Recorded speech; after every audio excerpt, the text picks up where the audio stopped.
Welcome back. Time now for the news. And the Ghana Boundary Commission has begun a community sensitization of residents living in border communities to help protect the pillars and other markings signifying Ghana's territorial sovereignty.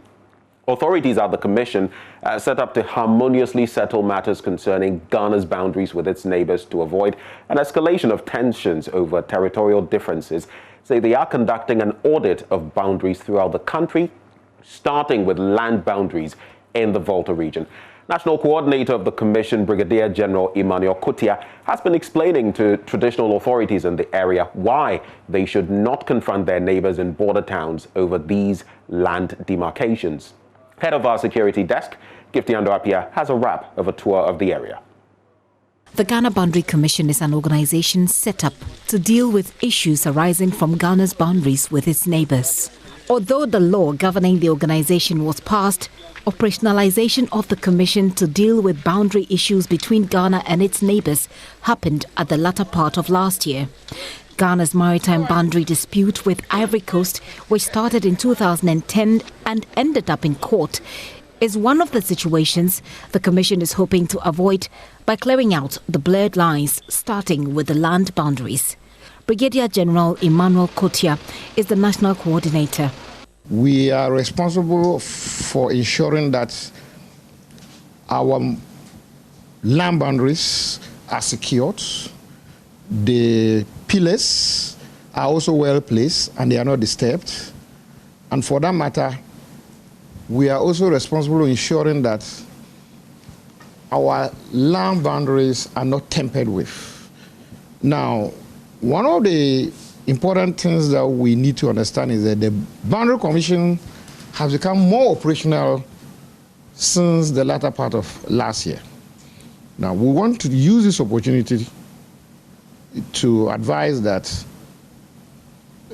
all RESEC should be very proactive so far as identifying some of the issues of disturbances along our boundaries are concerned, especially the security of the boundary pillars, and that the border committees within the various district security councils should be very proactive in identifying some of these challenges.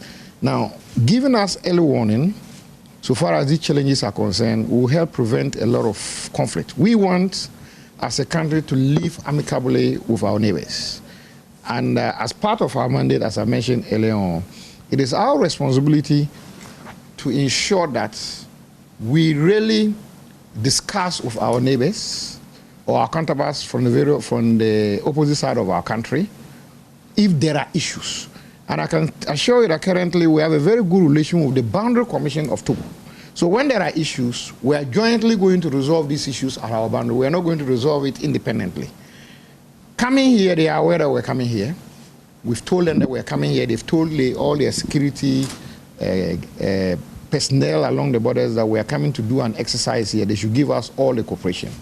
We are in constant touch with them. And that is the way we want to do our work.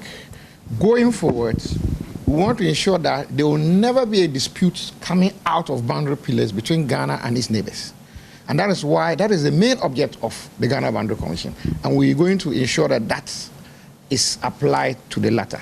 For about 2 days, his men have been on the ground, along with Immigration and National Investigation Bureau officers, gathering data that will guide the Commission's engagement with its Togolese counterparts.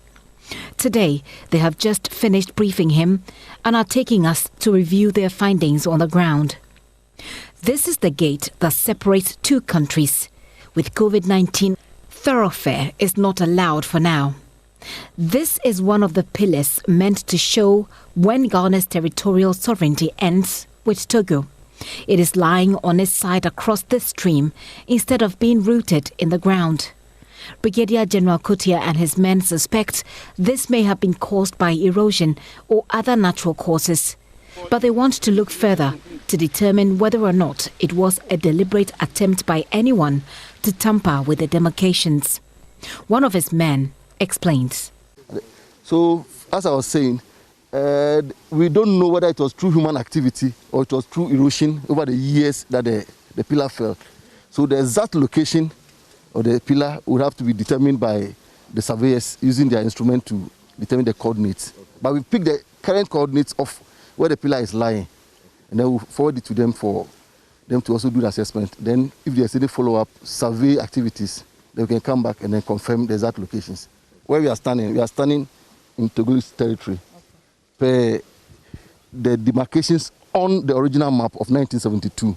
A long walk will bring us to another pillar with an inscription to the left, BT, meaning British Togoland, and another to the right, TF, with an arrow in between showing which country owns which side.